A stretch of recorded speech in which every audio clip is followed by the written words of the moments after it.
हरे कृष्ण प्रभु जी, दंडवत प्रणाम। दंडवत प्रणाम माता जी, दंडवत। कल मैं भजन सुनाऊंगी आपको, श्री रूपी मंजरी पद।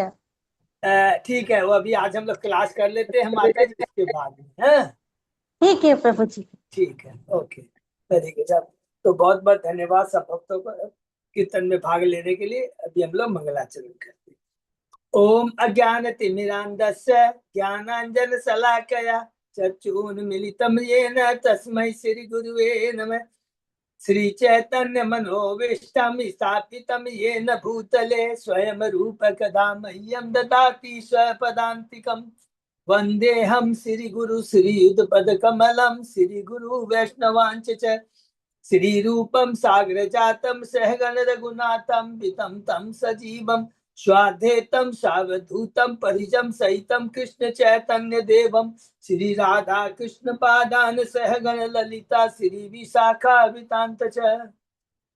नम ओम विष्णु पादाय कृष्ण प्रेष्ठाय भूतले श्रीमते भक्ति वेदांत स्वामिन इति नामने। नमस्ते सारस्वती देवे गौरवाणी प्रचारिणे निर्विशेषा शून्यवादी पाश्चात्य देश तारिणी। वांछा कल्पतरुभ्यस्य कृपा सिन्धुभ्येव च पतितानां पावनेभ्यो वैष्णवेभ्यो नमो नमः।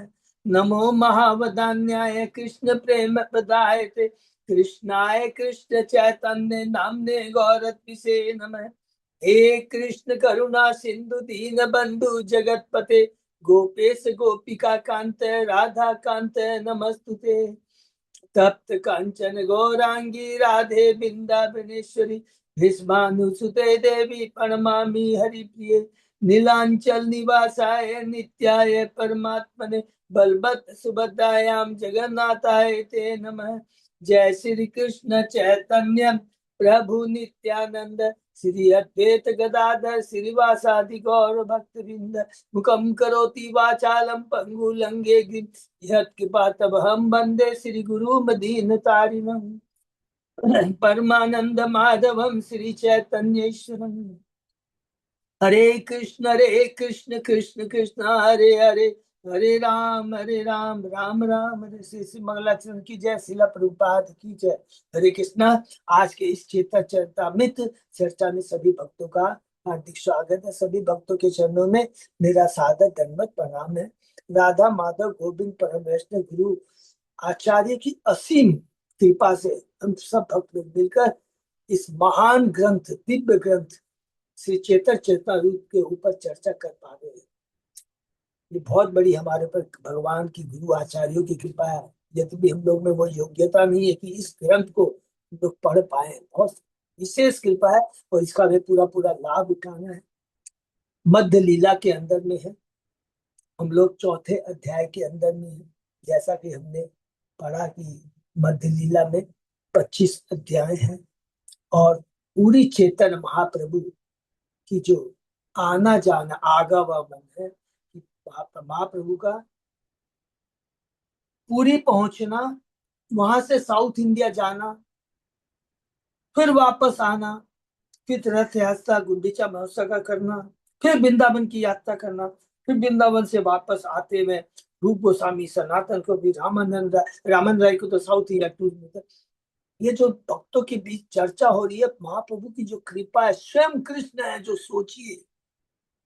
और ये केवल 6 वर्षों की लीला है जिसका 25 अध्याय में वर्णन हो रहा है। तो अभी हम लोग प्रथम 2 अध्याय को कंप्लीट कर चुके हैं, जिसके अंदर केवल संक्षिप्त वर्णन है चेतन महाप्रभु की मध्य लीला और अंत लीला। मध्य लीला और अंत लीला को मिलाकर हम क्या बोलते हैं, शेष लीला। उसका वर्णन हमने पढ़ा और तीसरे अध्याय से शुरू हुआ कि अब चेतन महाप्रभु ने संन्यास ले लिया है। अब चेतन महाप्रभु वृंदावन की ओर जाने के लिए प्रस्तुत है, लेकिन बोलेंगे चेतन महाप्रभु की इच्छा से नित्यानंद प्रभु ने उनको वृंदावन की जगह पूरी लेके चले गए। और बहुत सुंदर हमने लीला पढ़ा कि किस प्रकार भगवान किसके यहाँ जाते हैं। सबसे पहले अद्वैताचार्य के यहाँ जाते रुकते हैं। कहाँ पर?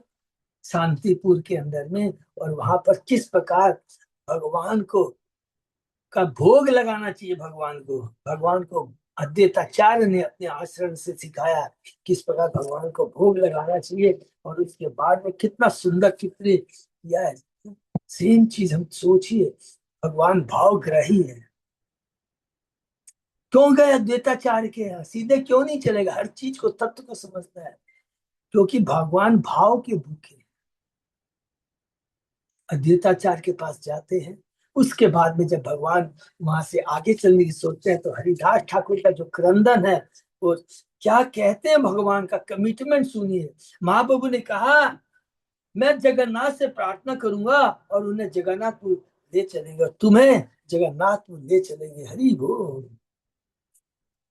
तो महाप्रभु आगे बढ़ते हैं, और आगे बढ़ते हुए इसके बाद में हम लोग चौथे अध्याय में प्रवेश करते हैं। कृष्णदास गजराज कहते हैं, मैं उस महादेंद्र प्रभु को नमस्कार करता हूँ जिन्हें श्री गोपीदास जी ने खीर का एक पात चुरा के दिया। हरि बोल। तो ये लीला हमने देखा किस प्रकार शुरू होती है। संक्षेप में प्रभुपाद जी बताते हैं, इस गोपाल विग्रह की प्रतिष्ठा सर्वप्रथम भगवान श्री कृष्ण के परपुत्र वज्रनाथ ने की थी। फिर उसके बाद में महादेवपुरी ने इसी विग्रह को पुनः ढूंढ निकाला और उन्हें गोवर्धन पर्वत की चोटी पर स्थापित किया। यही गोपाल विग्रह आज भी नाथ द्वारा में विद्यमान है, जो कि इस बार की लॉन्ग टूर में हम लोग जा रहे हैं इसी नाथ द्वारा। हरि बोल। और वल्लभाचार्य के वंशजों के देख रेख में ये हो रहा है। पिछली क्लास में हमने पढ़ा, एक बार मध्यान्ह प्रवृत्ति वृंदावन गए और घूमते घूमते गोवर्धन पर्वत पर पहुंच जाते हैं। सदैव भगवान के दिव्य प्रेम में उन्मत्त रहते हैं। जब एक वृक्ष के नीचे बैठे हुए थे, तो एक अज्ञात बालक ग्वाल बाल आता है और मध्यान्ह प्रवृत्ति को दूध दे देता है और कहता है कि ये बगल में जो पानी भरने के लिए आई हुई स्त्रियां है, उन्होंने आपके लिए दूध भेजा है। महादेंद्रपुर अभी तक नहीं समझे। इसके बाद में समझ में उनको आता है, अरे वो तो भगवान है। बहुत पश्चाताप करते हैं, अरे भगवान। लेकिन भगवान भी चाहते हैं कि मेरा भक्त विरह में रहेगा, उतना ही मेरे को याद कर। बहुत सुंदर दीदा है।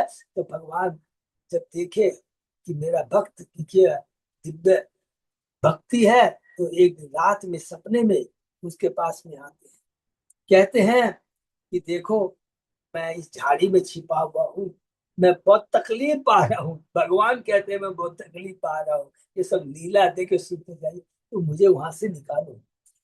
तब एक दिन महादेवपुरी ने जब उस बालक को देखा स्वप्न में, और भगवान सबसे बड़ा स्वप्न में क्या देखते हैं, बहुत दिव्य चीज है। हाथ पकड़कर भगवान स्वयं हाथ पकड़कर महादेवपुरी का ये स्वप्न भी जो खाली स्वप्न नहीं है, याद रखेंगे, क्योंकि जो भगवान का भक्त स्वप्न देखता है वो दिव्य होता है। ये हमारी तरह भौतिक नहीं होता है कि मैं बिरला मेमोरियल का मालिक बन गया हूँ, बिरला मेमोरियल में मेरी हेड ऑफिस है।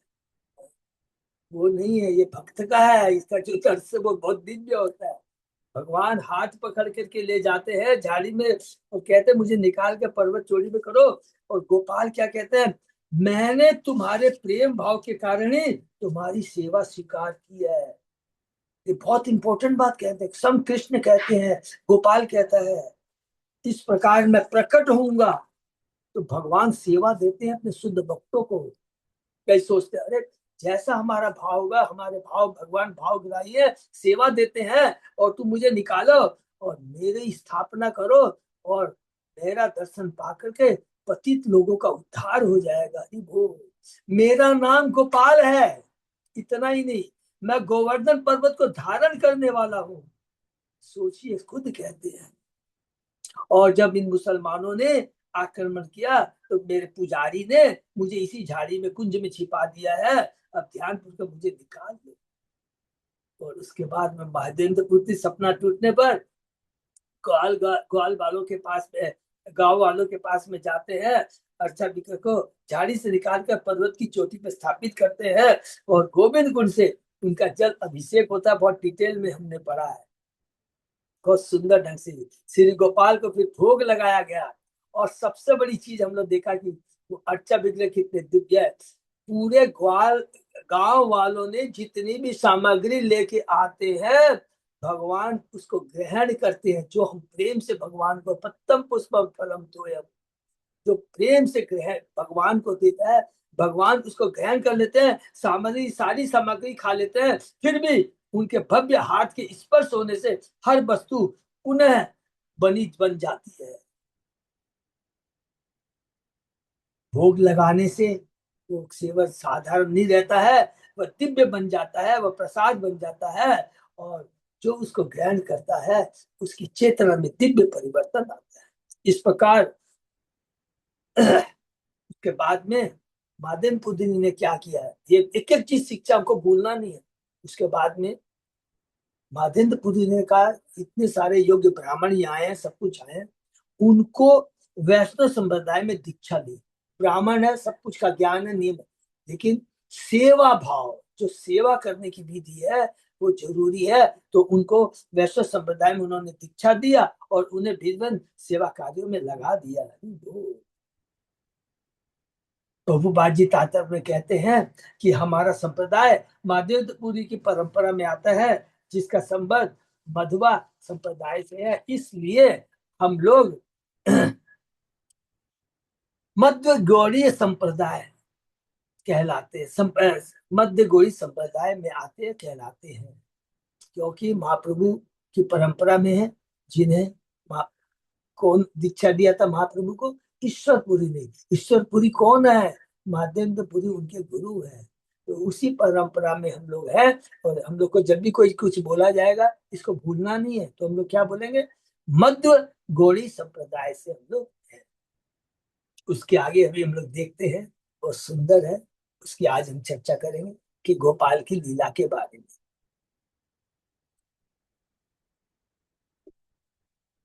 ओम नमो भगवते वासुदेवाय। ओम नमो भगवते वासुदेवाय। ओम नमो भगवते वासुदेवाय। चेतन चरितामृत मध्य लीला अध्याय 4 श्लोक नंबर 93। बहुत बहुत धन्यवाद अच्युत रंजन दास को। अन्न घृत दधि दुग्ध ग्रामे जो तो छिलो, गोपालेर आगे लोग अनिया धोरी लो। गांव के सारे निवासी गांव भर का सारा अन्न, घी, दही तथा दूध गोपाल अष्टभिको को भोग लगाने के लिए लाए। वास्तव में अन्न, धृत, दधि तथा यही सारे भोजन के आधार है। शाक तथा फल तो गौड़ हरि बोल। देखिए कितनी इंपॉर्टेंट तो बाल प्रभुपाद जी लिखते हैं। वास्तविक में तो क्या है,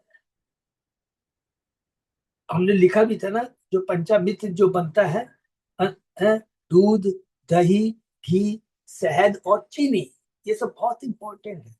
इस शाक तथा फल तो गौण है। अन्य तरकारियां, घी, दूध तथा दही से सैकड़ों हजारों प्रकार के व्यंजन बनाए जा सकते हैं। इसलिए गाय का इनडायरेक्टली महाप्रभु प्रभुपाद जी बताते हैं, गाय माता कितनी इंपॉर्टेंट हमारे लिए। अन्नकूट उत्सव में गोपाल को अर्पित किए गए भोजन में यही पांचों सामग्रियां थी। केवल आसुरिक प्रवृत्ति के लोग ही अन्य प्रकार के भोजन के प्रति आकृष्ट होते हैं, जिनका यहाँ हम उल्लेख भी नहीं करेंगे। हमें यह समझना होगा कि पौष्टिक भोजन प्रस्तुत करने के लिए हमें केवल अन्न, घी, दही और दूध की ही आवश्यकता होती है। अर्चाभिज्ञ को हम उनके अतिरिक्त और कुछ अर्पित नहीं कर सकते। वैष्णव आदर्श व्यक्ति होने के नाते अर्चाभिज्ञ को अर्पित भोजन के अतिरिक्त अन्य कुछ भी ग्रहण नहीं करता। लोग प्राय राष्ट्रीय खाद्य नीति से क्षुब्ध रहते हैं, किंतु वैदिक शास्त्रों में पता चलता है कि यदि पर्याप्त मात्रा में गाय तथा हरि बोल अन्न हो तो सारी खाद्य समस्या का समाधान हो सकता है। गाय तथा अन्न अर्थात इनडायरेक्टली बोलते, गाय एक आदमी को यदि गाय और पृथ्वी हो, जमीन हो, तो सब कुछ मिल सकता है। जमीन से अन्न, खनिज, जो चीज चाहे आपको मिल सकता है, तो सारी खर्च का समाधान हो सकता है। इसलिए भगवत गीता में संतुति की गई है, वैसे लोग अन्न उत्पन्न करे और गौ को सुरक्षा प्रदान की। ये वैश्य की कृषि सेवा, अन्न उपजाना है। गौवे सर्वाधिक महत्वपूर्ण पशु है, क्योंकि वे दूध जैसा चमत्कारी भोजन प्रदान कर जिससे घी तथा दही बनाया जा सकता है। मानव सभ्यता की पूर्णता कृष्ण भावना पर आसी। देखिए कितना सुंदर, मानव सभ्यता की पूर्णता, पूर्णता लिखा है कि यदि जब वास्तव जीवन को, मनुष्य जीवन को सफल बनाना चाहते हैं तो केवल वो कृष्ण भावना भी सही हो सकता है, जिसमें अर्चा विग्रह की पूजा की संतुति की जाती है। शाक, अन्न, दूध, घी तथा दही से बने व्यंजन अर्चा विग्रह अर्पित किए जाते हैं और बाद में वितरित किए जाते हैं। हम यहाँ पूर्व तथा पश्चिम का अंतर देख सकते हैं। जो लोग गोपाल विग्रह का दर्शन करने आए थे वे सभी अपने साथ विग्रह को अर्पित करने हेतु तरह तरह के खाद्य पदार्थ लेके आए थे। जितना भी अन्न उपलब्ध था वे अपने साथ लेते आए थे और वे अर्चा के समक्ष न केवल स्वयं प्रसाद ग्रहण करने के लिए खड़े थे अपितु उसे अन्यों में वितरित भी करना चाहते थे। कृष्णाभात आंदोलन भोजन बनाने, फिर उसे अर्चा को अर्पित करने और फिर सामान्य लोगों में वितरित करने की प्रथा का जोरदार अनुमोदन करता है। भगवान के लिए पहले लाना, जो कि बहुत सुंदर है।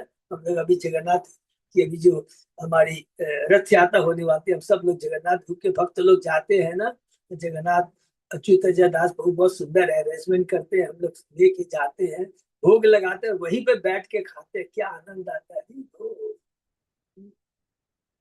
इस कार्य को सारे विश्व में आरंभ करना चाहिए, हरि बोल, क्योंकि इससे लोगों के पाप में भोजन खाने का अभ्यास बदलेगा, उनके आसुरी आचरण में सुधार होगा। देखिए, जैसा खाए अन्न, इस साधारण बोलचाल की भाषा है, जैसा खाए अन्न वैसा हो जाए मन। ये तो साधारण भोजन की बात कर रहे हैं। सोचिए यदि भगवान का लगाया हुआ भोग प्रसाद खा सकते हैं तो क्या होगा हमारे में, आध्यात्मिक परिवर्तन आएगा, आध्यात्मिक चेतना हमारी डेवलप होगी। आसुरी सभ्यता से विश्व में कभी भी शांति नहीं आ सकती, क्योंकि भोजन करना मानव समाज की सर्वप्रथम आवश्यकता है। अतः जो लोग भोजन बनाने उसे वितरित करने में कार्य में लगे उन्हें माध्यम से शिक्षा ग्रहण करनी चाहिए और अन्नकूट उत्सव मनाना चाहिए। जब लोग केवल अर्चा को अर्पित किया और प्रसाद ग्रहण करने लगेंगे तो सारे असुर वैष्णव बन जाएंगे, हरि बोल। ये प्रसाद की कितनी पावरफुल महत्व है। जब लोग कृष्ण भावनित होंगे तो स्वाभाविक है कि सरकार भी वैसी ही होगी। कृष्ण भावनित व्यक्ति सदैव अत्यंत उदार एवं हर एक का शुभ चिंतक होता है। शुभ चिंतक का मतलब क्या होता है कि सबको कृष्ण से जोड़ने का प्रयत्न करता है। यही वास्तविक प्रचार है, यही वास्तविक दान है, यही वास्तविक कृपा है। जब ऐसे लोग सरकार संभालेंगे तो लोग निश्चित रूप से निष्पाप होंगे, तब उत्पात मचाने वाले असुर नहीं रहेंगे। केवल तभी समाज में शांतिमय वातावरण रह सकता है। ये देखिए पावर प्रसाद की महत्ता कितने इम्पोर्टेंट। पूर्व दिन में प्राय विप्र कोरिल और रंदन त्याचे अन्नकूट गोपाल कोरिल भोजन। दूसरे दिन पहले की तरह अन्नकूट उत्सव बनाया गया, सारे ब्राह्मणों ने भोजन पकाया और गोपाल ने उसे ग्रहण किया। हरि बोल। ब्रजवासी लोग कह रहे कृष्ण सहज प्रीति गोपाल सहज प्रीति ब्रजवासी प्रति कृष्ण भावनामृत संपन्न करने के लिए आदर्श स्थान ब्रज भूमि या वृंदावन। हरि बोल। जहां लोग स्वभावतः कृष्ण से प्रेम करते हैं, जहां लोग स्वभावतः माने नेचुरल प्रेम होता किसी, तभी तो उनका जो बड़े भाग्यशाली होते, तभी तो उनको जन्म मिलता है वृंदावन में, ब्रज में, और कृष्ण भी उनसे प्रेम करते हैं। तो इसका मतलब है कभी भी हमें धाम में जाकर कोई अपराध नहीं कर बैठे। अरे यहाँ के लोग कैसे हैं, यहाँ के लोग किस तरह बातें करते हैं, यहाँ के लोग पान चबाते हैं, इस भूल से भी नहीं आना चाहिए।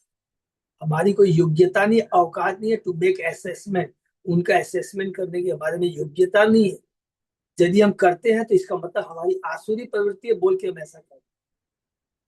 भगवद गीता में कहा गया है, ये यथा माम प्रपद्यन्ते तांतदेव भजाम्यहम्। भगवान कृष्ण तथा उनके भक्तों के बीच आदान प्रदान होता है। भक्त जितनी निष्ठा से कृष्ण से प्रेम करते हैं, कृष्ण भी उसी अनुपात से प्रतिपान करते हैं। यहाँ तक कि उच्च कोटि का भक्त किससे आमने सामने बातें कर सकता है, इसकी पुष्टि भगवद गीता में हुई। हरि बोल।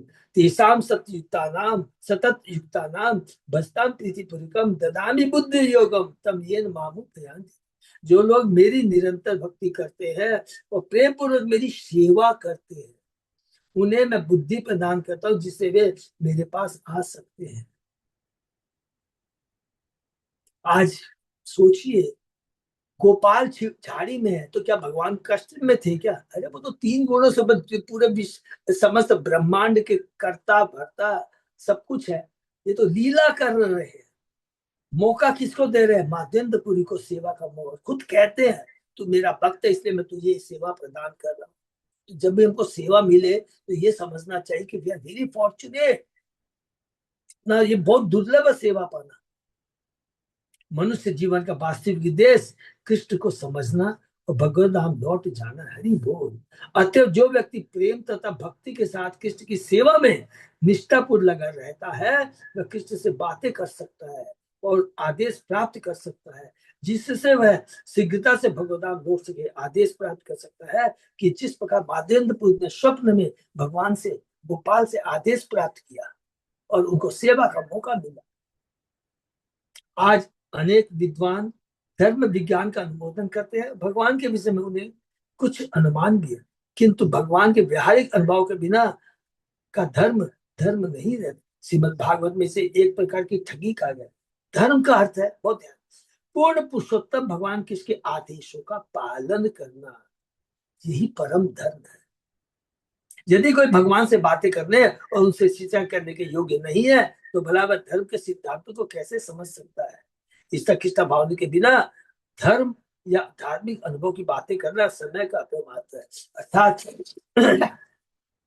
वो धर्म नहीं है। इसलिए भागवतम में धर्म अर्थ काम मुझको रिजेक्ट कर दिया। तो प्रोजित केतव धर्म कहा गया है, उसको प्रोजित माने इसको माने धक्का मार के निकाल दिया गया, धक्का मार के निकाल दिया है। महाप्रसाद खाई ले आसिया सब लोग, गोपाल देखिए सौबार खंडे दुख शोक। बहुत सुंदर है। विभिन्न गांव से अनेक लोग गोपाल जी का दर्शन करने आए और उन सबने पेट भर कर महाप्रसाद किया। जब उन लोगों ने गोपाल के सर्वोत्कृष्ट रूप को देखा तो उनका सारा शोक तथा दुख नष्ट हो गया। हरि बोल। ये सच बात है। हमारी जब भी कोई मेंटल टेंशन रहता है, हमारे ये सब होते रहता है, भगवान के विग्रह अपने विग्रह घर में चले जाइए, भगवान के विग्रह का दर्शन करेंगे, सारे झूठे सारे झूठे कष्ट, ऐसे बोलेंगे जो भ्रमित करने वाले कष्ट है, माया के द्वारा कष्ट है, वो अपने आप खत्म हो जाएंगे। क्योंकि जहां भगवान की भक्ति होती है वहां माया नहीं खड़ी रह सकती है। इसलिए माया सदैव छाया के रूप में भगवान के पीछे रहती, कभी सामने नहीं आता। जहाँ भगवान की भक्ति और भगवान का भक्त होता है माया देवी कोसों कोसों दूर रहती। आस पास ब्रज मेरे जो तो ग्राम सब, एक एक दिन सब करे महोत्सव। हरि बोल। ब्रज भूमि वृंदावन के आसपास के सारे गांव के लोग गोपाल के प्रकट की जानकारी मिलने पर उनका दर्शन करने आए। उन सबने दिन प्रतिदिन अटूट उत्सव मनाया, क्योंकि भगवान ने तो कहा था ना सबको कृपा मिलेगी, तो ये भगवान कृपा दे रहे। माध्यम को है ना, माध्यम तो पूरी है। गोपाल प्रकट सुनी नाना देश होते, नाना द्रव्य लवा लोक लागिल असिति। इस तरह न केवल पड़ोसी गांव अपितु अन्य भ्रांत भी गोपाल के प्रादुर्भाव के विषय में जान गए। फलता सभी जगहों से लोग नाना प्रकार के उपहार लेके आए। मथुरा लोग सब बड़ो बड़ो धनी भक्ति करी नाना द्रव्य भेंट दयानी। मथुरा के बड़े बड़े धनी लोग भी नाना प्रकार के उपहार लेकर आए और उन्होंने भक्ति ने अर्चा विग्रह को अर्पित किया। स्वर्ण रौप्य वस्त्र गंध भक्ष उपहार असंख्य आई से नित्य बाड़ी भंडार। इस तरह सोना चांदी वस्त्र सुगंधित द्रव्य तथा खाद्य पदार्थों के असंख्य उपहार आए और गोपाल का भंडार प्रतिदिन बढ़ता चला गया। एक महाधनी छत्री को राई लो मंदिर, कहे पाक भंडार कह लो कहे प्राचीन। धनी छत्री राजपुरुष ने मंदिर बनवा दिया। देखिए वो भी कितना भाग्यशाली है। किसी ने भोजन पकाने के बर्तन दे दिए और किसी ने 4 दीवारियां बनवा दी। हरि बोल। एक एक ब्रजवासी एक एक गावी दिलो, सहस्त्र सहस्त्र गावी गोपाल ले हो। हरि बोल। ब्रज भूमि में रहने वाले हर परिवार ने एक एक गाय दी। इससे हजारों गाय गोपाल की संपत्ति बन गई। हरि बोल। अर्चा विग्रह की प्रतिष्ठा करने, मंदिर बनवाने तथा मंदिर की संपत्ति बढ़ाने का यही उपाय है, यही प्रॉपर्टी है। इसका मतलब यहाँ शिक्षा क्या मिलती है? सेवा का मौका सबको मिलना चाहिए। भगवान तो तैयार है। यहाँ पर देखिए सबको मौका मिला गया, सबको सेवा देनी चाहिए, सबको मौका मिलना चाहिए। हर व्यक्ति को चाहिए कि मंदिर के निर्माण कार्य के लिए उत्साहपूर्वक दान दे और प्रसाद वितरण के लिए अन्न भी दे। भक्तों को चाहिए कि वे भक्ति के संदेश का प्रचार करें और इस तरह लोगों को अर्चा विक्रय की व्यावहारिक सेवा में लगाए। धनी व्यक्ति भी इस कार्य में भाग लेने के लिए आकृष्ट हो सकते हैं। और ये जिसके पास धन्य है उसके पास में ये स्वर्ण मौका है, जब भी मौका मिले मंदिर बनाने के लिए, प्रसादम के लिए तुरंत आगे आना चाहिए। यही धन का सदुपयोग है। इससे सारे लोग आध्यात्मिक रूप से प्रवृत्त होंगे और सारा समाज कृष्ण भाव को ग्रहण कर सकेगा। भौतिक इंद्रियों को तुष्ट करने की इच्छा स्वयं घटेगी और इंद्रिया इतनी शुद्ध हो जाएगी कि वह भक्ति और उन्मुख होगी। ऋषि के सेवनम भक्ति उच्चते सर्वोपाधि विनिर्मुक्तम तत्परतेन निर्मलम। भगवान ऋषिकेश की सेवा करने से इंद्रिया धीरे धीरे शुद्ध हो जाती है। शुद्ध इंद्रियों को भगवान ऋषिकेश की सेवा लगाना ही भक्ति है। केवल भगवान, अपनी इंद्रियों को भगवान की सेवा में लगाने से वो केवल भौतिक नहीं रह जाती, वो दिव्य हो जाती है। जब भक्ति के प्रति सुप्त भावना जागृत होती है तब मनुष्य पूर्ण पुरुषोत्तम भगवान को यथा रूप में समझ सकता है। वो भक्त्या माम निजानाति यामन चस्मी तत्वतः है। कृष्ण भावना जागृत करने के लिए मनुष्य को अवसर देने की यही विधि है। इस तरह से लोग सभी तरह से अपने जीवन को पूर्ण बना सकते हैं। प्रभु क्या कृष्ण भावना जागृत करने के लिए मनुष्य को अवसर देने की यही विधि है। यही अर्थात क्या विधि है, संक्षेप में बोल देंगे, सेवा। सेवा देना है। हम लोगों को खाली सेवा के लिए लालायित होना है कि हमें मौका मिले सेवा तो उसे छोड़ना नहीं है।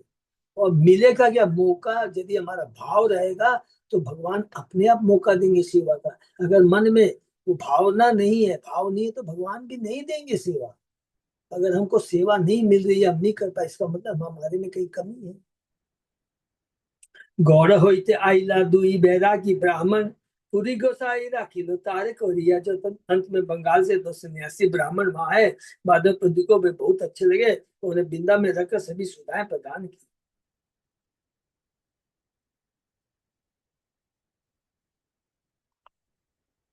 से ही दुई शिष्य को दी सेवा समर्पित लो राज सेवा हो पूरी आनंद बाड़ी लो। तमाम उन्हें उन दोनों को दीक्षा दी और भगवान की दैनिक सेवा का कार्यभार सौंप दिया। तो ये भी बहुत इंपॉर्टेंट है कि देखिए महादेव पंत जब भी कोई भक्त आता है, बाहर से आता है, तो हमारा कर्तव्य बनता है कि उनको पूरी सुविधा प्रदान कर रहे। प्रभु हमारे यहाँ नहीं है, थोड़ी नहीं, कुछ नहीं।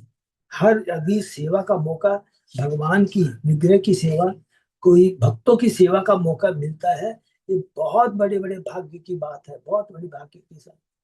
आज किसी ने मांगा कि आज महाराज आए हैं, आज उनके लिए प्रसादम भेजना है, समझ लीजिए हमारा जीवन धन्य हो गया ये ऐसा सेवा मिलना। तब महादेव ने उन दोनों को दीक्षा दी और भगवान की दैनिक सेवा का कार्यभार सौंप दिया। यह सेवा लगातार होती रही और अर्चावी की पूजा अत्यंत सुंदर से होने लगी। इससे महादेवपुरी अत्यंत अति आनंदित हुई। 6 गोस्वामियों तथा उनके न्यायों ने कई मंदिरों की स्थापना की है। यथा गोविंद मंदिर, गोपीनाथ, मदन मोहन, राधा दामोदर, श्याम सुंदर, राधा रमन एवं गोकुलानंद। तो जब भी हम लोग वृंदावन जाए, इन विग्रहों का जरूर दर्शन करना है। क्लियर यहाँ पर देखिए प्रभुपाद जी लिखे हैं। इन गोस्वामियों के शिष्यों को इन मंदिरों की सेवा पूजा का भार सौंपा गया। ऐसा नहीं था कि ये शिष्य मूल गोस्वामी के पारिवारिक सदस्य थे। सभी गोस्वामी सन्यासी थे और विशेषकर जीव गोस्वामी तो आजीवन ब्रह्मचारी थे। आजकल अर्चा विग्रह की सेवा में लगे होने के कारण सेवक जन गोस्वामी की पदवी ग्रहण करते हैं। इन सेवकों में से जिन्होंने अपने पद को उत्तराधिकारी के रूप में पाया था, वे मंदिरों के मालिक बन गए। उनमें से कुछ अर्चा विग्रह की संपत्ति के तो इस तरह बेच रहे हैं मानो वह उनकी निजी संपत्ति, किंतु ये मंदिर मूलतः इन सेवकों के नहीं है। जिनको सेवा दे दिया गया वही सोचते कि मैं ऑनर हो चुका हूँ। देखिए कितना प्रभुपाद जी यहाँ पर हाईलाइट कर रहे हैं। बहुत माने इस तरह के लोगों को माने मनुष्य तो भूल ही जाइए, पशु में भी कौन सा मिलेगा, बोलना बहुत मुश्किल है। यही मत बस दुई कोरी लो सेवन एक दिन पूरी गोसाई देखी लो स्वपन हरि बोल। इस प्रकार 2 वर्षों तक मंदिर में अच्छा की पूजा अत्यंत ऐश्वर्य के साथ चलती थी। तब एक दिन महादेव पुत्र ने एक सपना देखा। वो क्या है, आगे बढ़ते हैं।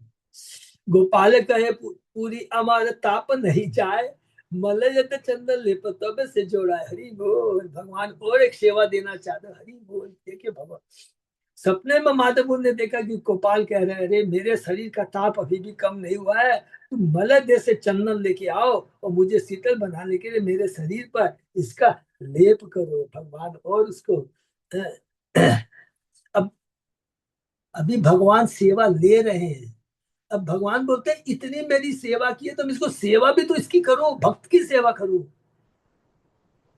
खीर चोरा गोपीनाथ, भगवान अब माधवेंद्रपुरी के लिए खीर चोरी करेंगे। ये देखिए भक्त का और भगवान का क्या आदान प्रदान होता है। गोपाल अभी के अनेक वर्षों तक जंगल में दबे पड़े रहे और अब यद्यपि उन्हें प्रतिष्ठित करके उनका हजारों घड़ों पानी से अभिषेक किया था गोविंद कुंड से ला करके, फिर भी उन्हें गर्मी लग रही थी, इसलिए उन्होंने माधवपुर से मलय प्रांत से चंदन लाने के लिए कहा। मलय में उत्पन्न चंदन अत्यंत विख्यात है। ये प्रांत पश्चिमी घाट में है और नीलगिरी पहाड़ियां कभी कभी मलय पर्वत कहलाती है। मलय शब्द मलय प्रांत में उत्पन्न चंदन का सूचक हरि बोल। कभी कभी वर्तमान मलेशिया देश को भी मलय कहते हैं। पहले इस देश में भी चंदन उत्पन्न होता, किंतु अब उनको रबड़ के वृक्ष उगाना अधिक लाभप्रद लगता है। यद्यपि किसी समय मलेशिया में वैदिक संस्कृति प्रचलित थी, किंतु अब वहां के सारे निवासी मुसलमान हैं। अब मलेशिया, जावा, इंडोनेशिया में वैदिक संस्कृति लुप्त हो चुकी है। तो अभी भी मलेशिया में आप जाएंगे, मैंने सुना है, मैं गया था पहले भी, हमें वहां भी अभी वो लोग में है, लेकिन अभी भारतीय संस्कृति है अभी भी। और उस समय चंदन के थे, लेकिन अभी क्या है, लोग रबड़ का और लकड़ी का वो ग्रो कर रहे हैं। तो इसलिए मलेशिया की लकड़ी वगैरह पूरा वर्ल्ड में फेमस है, रबड़ फेमस है, पाम ऑयल प्लांट, ये सब दोनों चीजें भी। तो प्रभुपाद जी देखिए कितने इंटेलिजेंट, उनके सारी खबर है, सब कुछ उन्होंने याद नहीं दिया। कि कॉमर्शियल माइंडेड लोग होकर के क्योंकि वहां की जमीन उसी के युक्त है, तो रबड़, लकड़ी, इस तरह की चीज को उपजा रहे हैं। मलय यज आन जहाँ नीलांचल होते, अन्य होते नहीं तुम चल तो दीते। अब भगवान बता भी दे रहे हैं, तुम जगन्नाथपुर से चंदन लाओ, कृपया तुरंत जाओ, क्योंकि यह काम कोई और नहीं कर सकता, इसलिए तुम ही करो। देखिए एक एक चीज है, भगवान कैसे भक्तों को सेवा देते हैं। अब हमारी एक एक रोम खुल जा रहा है कि सेवा मिलना कितना दुर्लभ है। स्वप्न देखी पूरी गोसाई हृदय प्रेमावेश, प्रभु आज्ञा पाली बाधे गेला पूर्व देश। अब देखिए भान माधवेंद्रपुरी का भाव देखिए क्या लिखा है। इस स्वप्न को देखा माधव गोस्वामी भगवत प्रेम के भाव के अत्यंत प्रसन्न हुए, सेवा पाकर के इतना प्रसन्न हुए और भगवान के आदेश का पालन करने के उद्देश्य से वे बंगाल जाने के लिए पूर्व की ओर चल पड़े। तुरंत सेवार निर्बंध लोक कौरिल स्थापन, आज्ञा मांगी गौड़ देश कौरिल गमन। चलने कपूर माधवपुर ने नियमित सेवा पूजा के लिए सारी व्यवस्था कर दी और उन्होंने विभिन्न लोगों को विविध कार्य में लगा दिया। फिर गोपाल की आज्ञा लेकर करके ले करके वे बंगाल के लिए चल पड़े। और देखिए क्या क्या चीज है, हम भी यदि हमको कोई दायित्व तो मिलता है तो हमारा कर्तव्य है, इसलिए हम घर में भी कभी सेवा करें।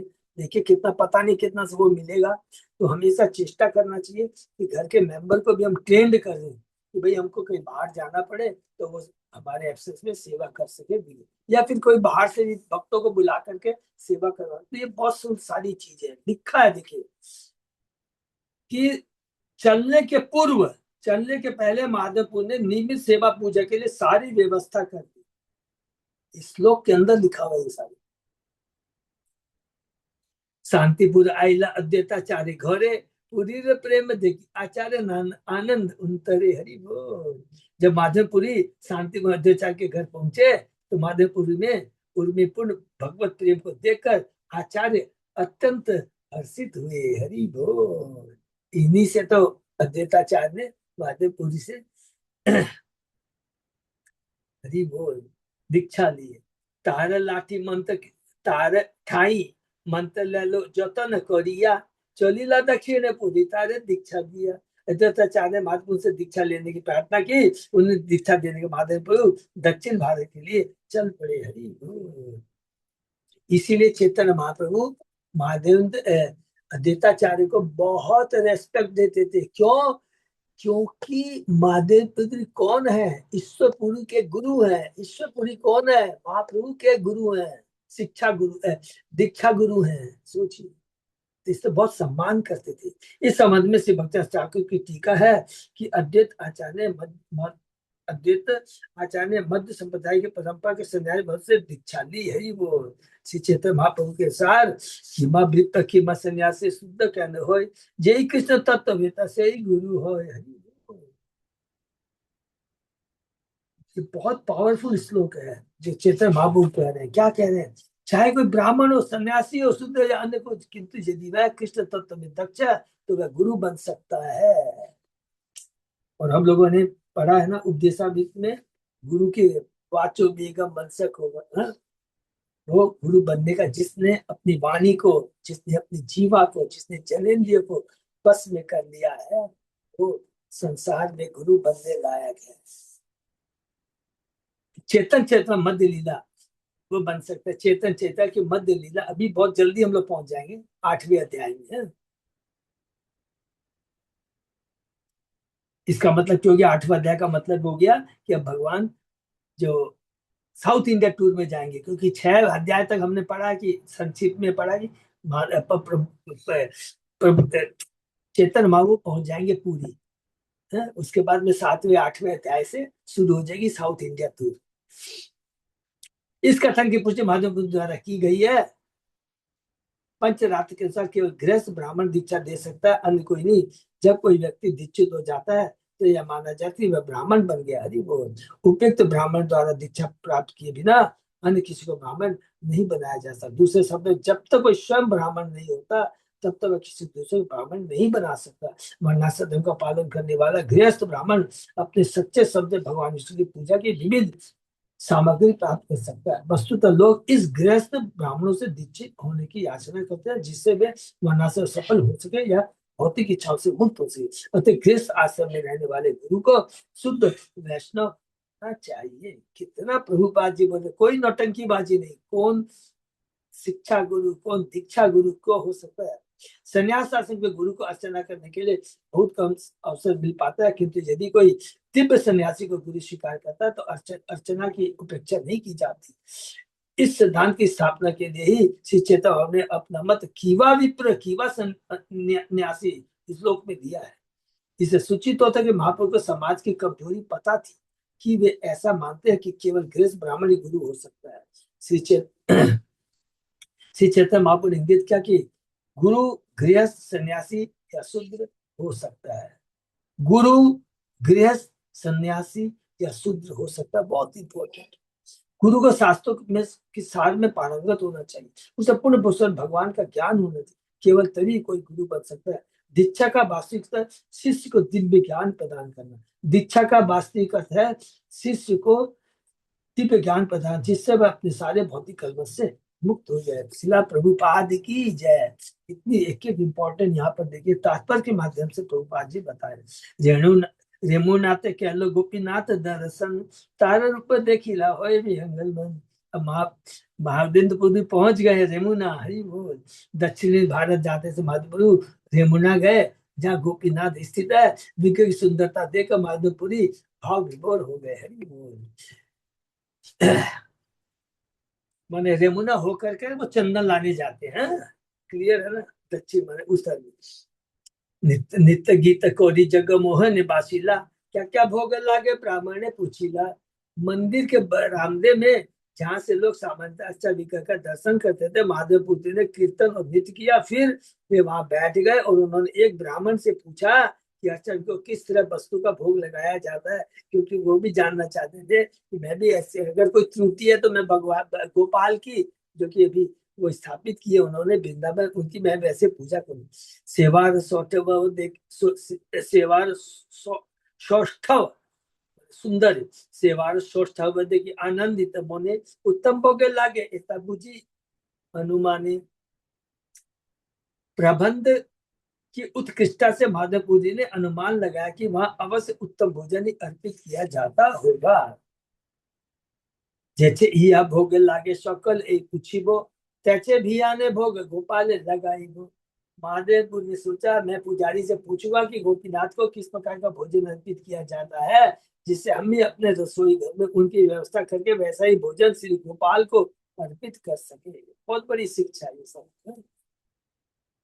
हमें इस हर चीज को जानना चाहिए। यही यही लागे पूछी लेना ब्राह्मण स्थाने ब्राह्मण को ही लो सब भोग जीवन। जब ब्राह्मण पुजारी से इस वजह से पूछा गया तब उसने विस्तार पूर्वक बताया कि गोपीनाथ के अर्चन को कौन कौन से भोग अर्पित किए जाते हैं। वो गोपाल है और यहाँ पर कौन सा है, गोपीनाथ विग्रह का नाम। संध्याय भोग लागे क्षीर अमृत के लिए नाम, द्वादश मृत पाते मृत पाते भोरी अमृत समान। ब्राह्मण पुजारी ने कहा संध्या समय अर्चकों को मिट्टी के 12 पात्रों में खीर का भोग लगाया जाता है, क्योंकि इसका स्वाद अमृत जैसा होता है, अतः ये अमृत केली कहलाता है। गोपीनाथ हेरे चीर बोली प्रसिद्ध नाम हजार, पृथ्वी ते अच्छे भोग कहा नाही यार। यह खीर सारे जगत में, यह खीर सारे जगत में गोपीनाथ खीर के खीर माने खीर के नाम से विख्यात है। ऐसी खीर दुनिया में अन्यत्र कहीं भी अर्पित नहीं की जाती है। वो हेनो काले से ही भोग ठाकुर लागी लो, सुनीपुरी गोसाई की चुमो ने विचारी लो। जब माधवपुरी ब्राह्मण पुजारी से बात कर रहे थे तब खीर का भोग अर्चक के समक्ष लगाया गया था। यह सुनकर माधवपुर ने इस प्रकार विचार किया, बहुत सुंदर है। अयाचित क्षीर प्रसाद अल्प जो दीपाई, स्वाद जानी तैसे क्षीर गोपाल लगाई। यदि मुझे बिना मांगे थोड़ी सी खीर मिल जाए तो मैं उसे चख लूं और ऐसी ही खीर अपने भगवान गोपाल के लिए तैयार करूं। ये बहुत पावरफुल श्लोक है कि उन्होंने इच्छा इसलिए नहीं की कि मेरे को जीभ का स्वाद के लिए, बस खीर देखूंगा और मैं अपने गोपाल को भी वैसी खीर का भोग लगाऊंगा। भाव देखिए तब भगवान इसका कैसे रेसिपिकेट करते हैं। यही इच्छा है लज्जा पाए विष्णु से स्मरण के लो, हेनो काले भोग सरी आरती बाजी लो। जब मादनपुर को खीर छकने की इच्छा हुई तो उन्हें बहुत लज्जा आ गई, मैं अपनी इंद्र तृप्ति की सोच रहा हूँ। अतः वे तुरंत ही भगवान विष्णु का चिंतन करने लगे। जब वे इस प्रकार भगवान विष्णु का चिंतन कर रहे थे तब भोग का अर्पण समाप्त हो गया और आरती शुरू हो गई। आरती देखिया पूरी केलो नमस्कार, बाहिर आइला कार्य किचु ना कही। आरती समाप्त होने के बाद माधव ने आचार्य को नमस्कार किया और फिर मंदिर से बाहर चले गए। उन्होंने किसी से और कुछ भी नहीं कहा, क्योंकि भगवान तो अंतर्यामी है, भक्त के हर पल पल रहते हैं इस चिंतन में। अयाचित वृत्ति पूरी विरक्त उदास, अयाचित पाए लो खाना न है उपवास। श्री माधेंद्र पुरी भिक्षा मांगने से बचते थे। वे पूर्णतः विरक्त और भौतिक वस्तु के प्रति उदासीन थे। बिना मांगे यदि कोई खाने के लिए कुछ दे देता तो खा लेते, अन्यथा वे उपवास करते थे। हरि बोल। यह परमहंस अवस्था अर्थात सन्यासी की सर्वोच्च अवस्था है। सन्यासी द्वार द्वार भिक्षा मांगकर भोजन एकत्र कर सकता है, किंतु परमहंस जिसने अयाचित वृत्ति या अजगर वृत्ति धारण की है वह किसी से भोजन नहीं मांगता।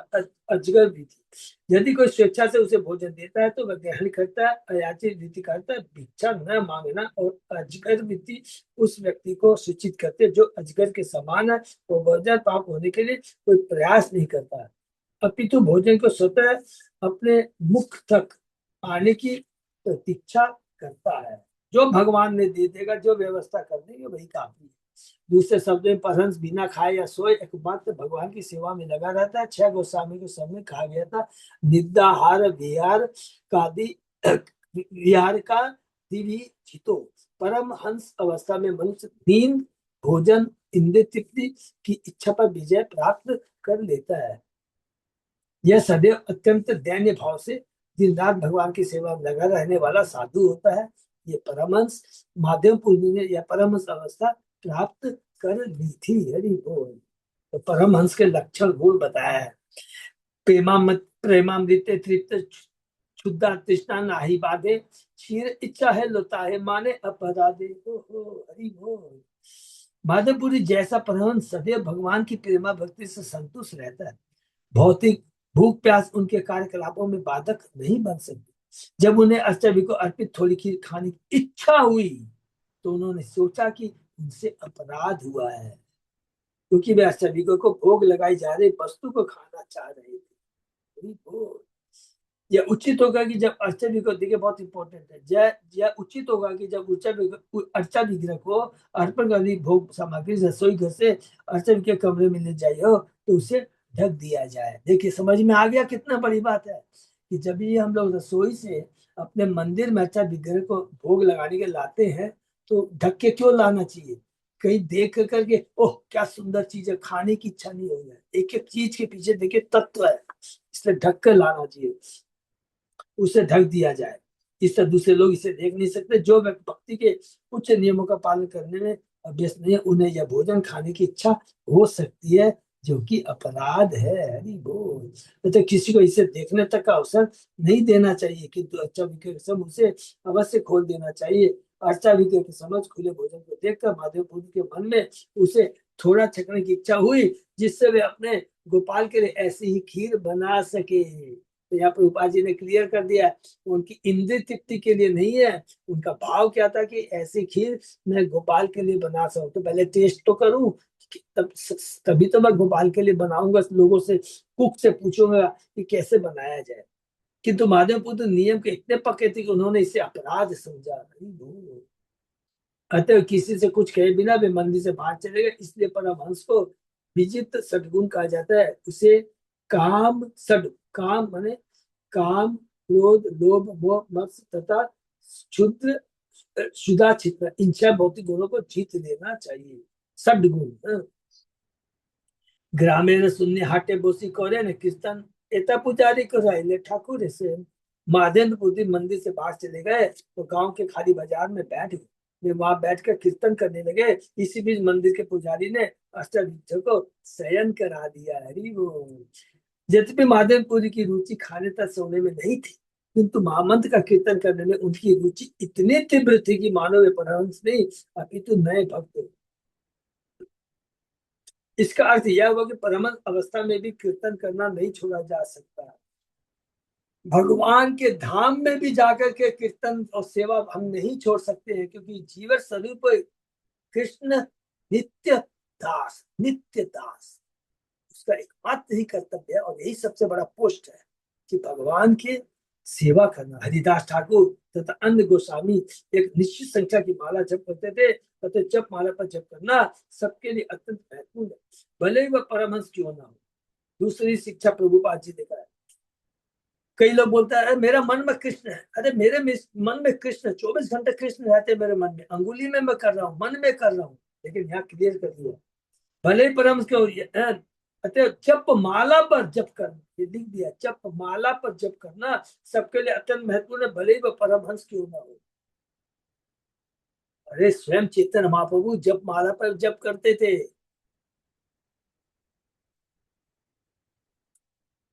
या कीर्तन मंदिर के भीतर या बाहर कहीं भी हो सकता है। माधवपुर तो निर्जन बाजार में ही बैठकर कीर्तन करने लगे, जैसा कि श्रीनिवास आचार्य ने छह गोस्वामी की स्थिति में कहा। नाम गान नति भी एक परमहंस भक्त कीर्तन करने में तथा भगवत सेवा करने में सदैव लगा रहता है।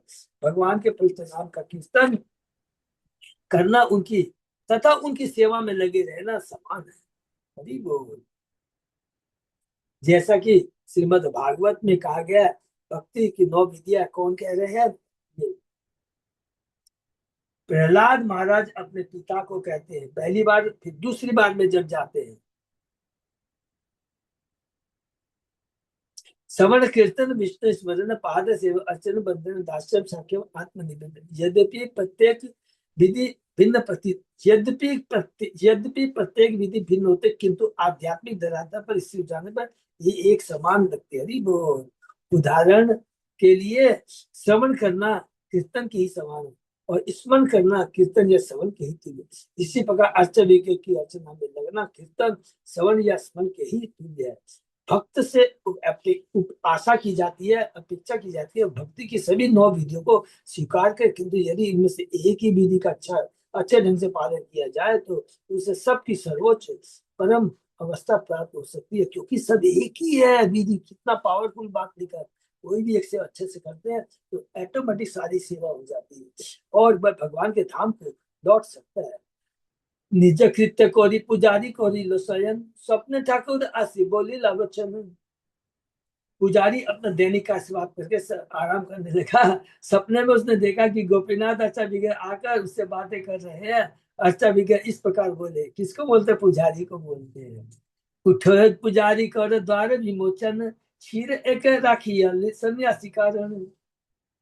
ये पुजारी कृपा उठो, मंदिर का द्वार खोलो, मैंने एक खीर का एक पात्र सन्यासी माधवपुत्र के लिए रख लिया, चुरा लिया है मैंने। ठटार अंचले ढाका एक क्षीर होय, तोमरा ना जानी लो ताहा अमर माया है। या खीर का पात्र मेरे कपड़े के पर्दे के पीछे है, तू मेरी माया के कारण उस पात्र को नहीं देख पाए। हरि बोल। कितना ये अरे मैंने छिपा रखा है। अरे तू पुजारी है तो क्या है, मेरी जो माया है, को ये महामाया नहीं है, ये योग माया है। ये सब या भगवान जो भी लीला करते हैं सब भक्तों के साथ अपने सब योग माया से नाहम पर। माधवपुरी सन्यासी आछे, माधवेंद्रपुरी सन्यासी आछे हाटे ते बसिया, ताहाके तह एई ताहाके तह एई क्षीर शीघ्र दे अलोया। माधवेंद्र नामक एक सन्यासी निर्जन बाजार में बैठा है, तुम खीर के इस पात्र को मेरे पीछे से उठा लो और जाकर इसे दे दो। स्वप्न देखी पुजारी उठी कोरीला विचार, स्नान कोरी कपाट खुली मुक्त कहलो द्वार। स्वप्न पूरा होने पर पुजारी तुरंत सैया से उठ खड़ा हुआ और उसने अच्छा विग्रह की कक्ष में प्रवेश करने के कोई स्नान करना उचित समझा तो उसने मंदिर का द्वार खोला। धड़ार आचल तो लेपाइलो से खीर खीर स्थान लेपि क्षीर लवा होइल बाहिर। अच्छा विग्रह के निर्देशानुसार पुजारी ने खीर का पात्र कपड़े के पर्दे से पीछे पाया। उसने वह पात्र हटाया और उस स्थान को साफ किया जहां वह रखा था। उसके बाद वह मंदिर से बाहर चला गया। द्वार दिया ग्राम गेल से ही चीर लोवा, हटे हटे बोले माधवपुरी के चाहिए। वह मंदिर का द्वार बंद करके खीर का पात्र लेकर गांव में चला गया। उसने महादेवपुर की खोज में प्रत्येक हाट में जाकर पुकारा, अरे भाई महादेवपुरी कौन है, महादेवपुरी कौन है। हरि बोल। खीर लह यही जार नाम महादेवपुरी, तमा लागी गोपीनाथ चीर कह चूरी। हरि बोल। जब पुजारी खीर का पात्र उठाकर पुकारने लगा, जिसका नाम माधवपुंती हो वह आकर यह पात्र ले जाए।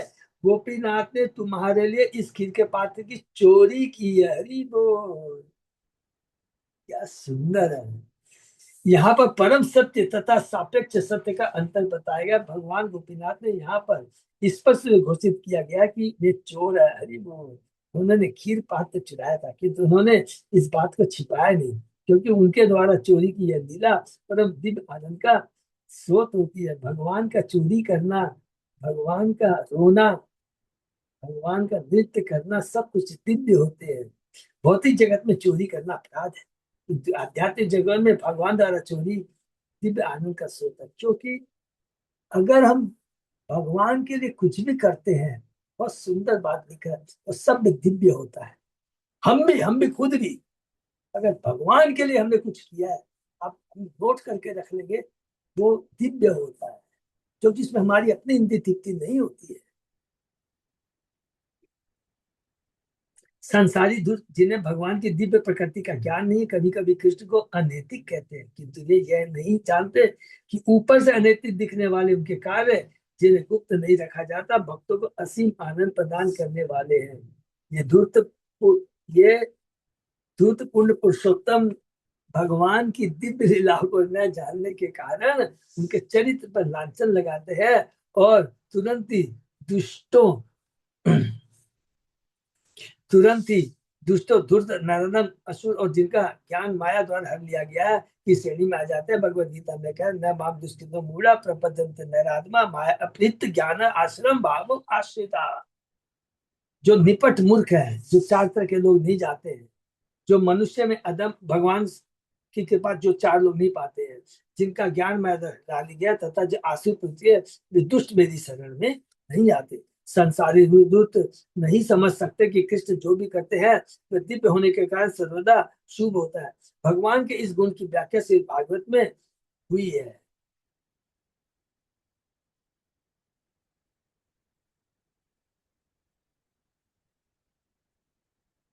कैंटो 10 के 33वें अध्याय के 29वें श्लोक में रास लीला जो है ना, 29 से 33 अध्याय में जो भगवान की हमने गोपियों की जो दिव्य लीला के बारे में, उसी में उदाहरण, सूर्य पृथ्वी की तरह जल सोखता है, किंतु वह केवल समुद्र का ही जल नहीं सोखता, वह गंदे नालों का भी जल सोखता है जिसमें मूत्र तथा अन्य अशुद्ध पदार्थ पड़े। किंतु ऐसा जल सोखने से सूर्य अशुद्ध नहीं हो जाता। हरि बोल। प्रत्युत सूर्य गंदे स्थान को शुद्ध बनाता है। यदि कोई भक्त किसी अनैतिक या अनुचित कार्य के लिए पूर्ण पुरुषोत्तम भगवान के पास जाता है, तभी वह शुद्ध बन जाता है। इससे भगवान दूषित नहीं होते। श्रीमद् भागवत में कहा गया कि यदि कोई काम, क्रोध या भयवश भी काम, क्रोधम, भयम भगवान की शरण ग्रहण करता है तो वह शुद्ध हो जाता है। गोपियां युवा अवस्था में थी, वे कृष्ण के पास पहुंची क्योंकि कृष्ण सुंदर तरुण किशोर थे। बाह्य दृष्टि से वे काम के वशीभूत होकर भगवान के पास गए। बाह्य दृष्टि से तो भगवान ने उनके साथ अर्धरात्रि में नृत्य किया। संसारी दृष्टि से ये कार्य अनैतिक लगते हैं, क्योंकि कोई विवाहिता या अविवाहिता तरुणी अपना घर छोड़कर किसी तरुण किशोर से मिलने उसके साथ नृत्य करने नहीं जा सकती। यद्यपि सांसारिक दृष्टि से अनैतिक है, किंतु गोपियों ने इस कृत्य को भक्ति का सर्वोच्च रूप माना। हरि बोल।